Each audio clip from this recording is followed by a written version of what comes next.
고작 2%의 예금자를 위해서 굳이 5천만 원이었던 예금자 보호 한도를 1억까지 늘릴 이유가 있는가라는 점에 저는 집중을 해봤는데요. 우리나라의 저축은행의 건설 부동산업 대출 비중이 무려 50%에 달합니다. 최근에 PF 사업장이 위태위태롭다는 얘기가 많이 나오실 텐데요. 부동산 경기가 좋지 않다 보니까 이런 문제가 생기는 건데, 이 예금자 보호 한도가 1억으로 상향이 된다면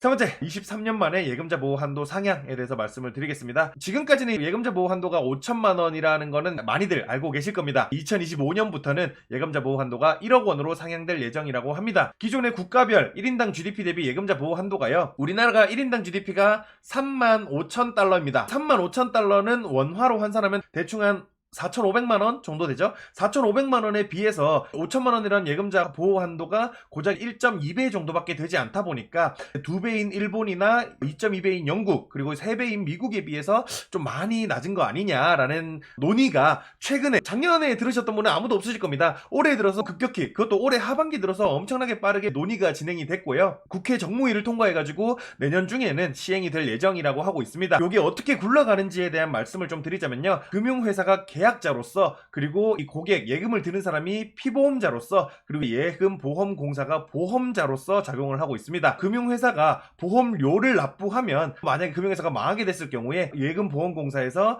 예금보험금을 고객한테 대신 지급해주는 게 예금자 보호의 기능이다 라고 말씀을 드릴 수가 있겠고요. 그만큼 보호를 위해서 보험료를 납부할 필요가 있습니다. 고객은 그거를 부담하고 있지 않으니까 많이들 모르시겠지만, 은행 같은 경우에는 0.08%의 보험료율, 투자회사 같은 경우는 0.15%의 보험료율, 보험회사 같은 경우는 마찬가지로 0.5%, 종합금융회사도 마찬가지로 0.5%, 상호저축은행 같은 경우는 무려 0.4%에 달할 정도의 보험료를 내고 있습니다. 만약에 은행이 맡은 예금 규모가 100조 원이라면 800억 원 정도의 보험료를 은행은 내야 되는 거죠. 저축은행이 맡은 예금이 만약에 10조 원이라면 저축은행은 400억 원에 달하는 보험료를 내야 될 정도로 보험료가 적지 않다라고 말씀을 드릴 수가 있겠고요. 당연하겠지만 보장 금액이 늘어나게 된다면 보험료 또한 상승하게 될 겁니다. 머니투데이에서 예상한 바로는 0.08%였던 보험료는 아마 23% 정도 상승해서 0.1%까지 상승하게 될 거고, 0.15%인 금융투자회사는 27.3% 올라가서 아마 0.2%까지 상승하게 될 거다라고 이야기를 하고 있습니다. 뭐 다른 회사들은 그래도 그렇게 높지 않다라고 얘기를 하겠지만,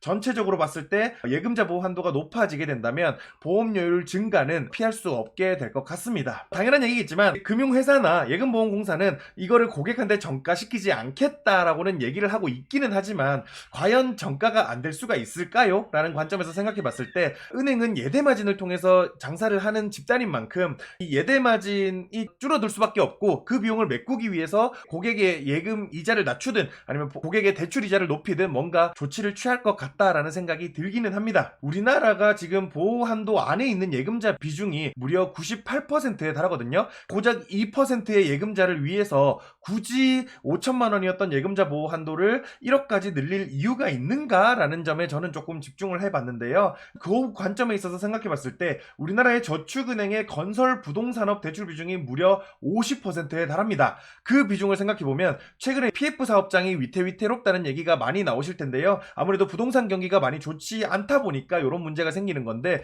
저축은행의 PF 대출 연체율 또한 빠르게 증가하고 있다는 점에서, 그리고 이 예금자 보호 한도가 1억으로 상향이 된다면 아무래도 저축은행이랑 시중은행이랑 이자를 비교하자면 저축은행의 이자율이 좀 더 높을 수밖에 없습니다. 그만큼 예금자 보호 한도가 1억으로 상향된다면 시중은행에서 저축은행으로의 자금 쏠림이 발생할 가능성이 있고, 그 자금 쏠림은 적어도 저축은행의 숨통을 틔워줄 수 있는 자금으로서 이용될 수 있다는 점에서 정부가 위태로운 저축은행을 도와주기 위한 조치가 아닌가라는 개인적인 생각을 조금 해봤습니다. 정리를 드리자면요, 한국의 예금자 보호 한도가 23년 만에 5천만 원에서 1억 원으로 상향되는 이슈가 발생을 했고요.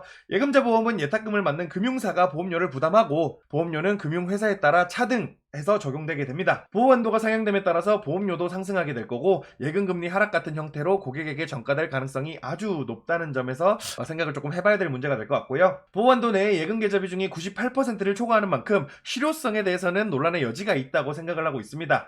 상대적으로 이자율이 높은 저축은행으로의 예치자금 쏠림이 생길 가능성이 높은 만큼 부동산 건설 대출 비중이 높고 PF에 대한 부담이 큰 저축은행을 지원하려는 의도일 것 같다는 생각을 저는 개인적으로 좀 하고 있고요. 어찌됐건 간에 내년 중에는 예금 1억까지는 예금자 보호 대상 금액이 될 것입니다.